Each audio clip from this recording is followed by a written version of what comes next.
দেখুন চিকেন চাপ তৈরি হচ্ছে কিভাবে। এখানে দাদা মশলাগুলো দেওয়ার পরে হালকা একটু চিনি ছড়িয়ে দিচ্ছে যাতে ওনার একটা স্বাদ মতো তৈরি করা যায়। এখানে রেডি হচ্ছে, এটা একটা কমপ্লিট করা আছে। এখানে দেখছেন কালারটা কত সুন্দর এসছে, দেখুন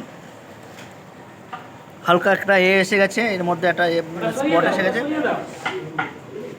এটা একটু সরিয়ে দিন দাদা। হ্যাঁ হ্যাঁ, ওয়াও, দেখছেন এই দেখুন, এই দেখুন চিকেন চাপটা দেখুন, দেখুন পরপর। এবার আমি যেটা দেখাতে চলেছি দাদা, এই যে সিক্রেট মশলা দাদা কি দিচ্ছেন এখানে? এটা সিক্রেট মশলা দাদা। আচ্ছা, সিক্রেট মশলা দিয়ে দিল। আমাদের নিজের হাতে তৈরি। এটা এটা ওনাদের নিজস্ব ক্যাটাগরি দিয়ে তৈরি করা হয়েছে।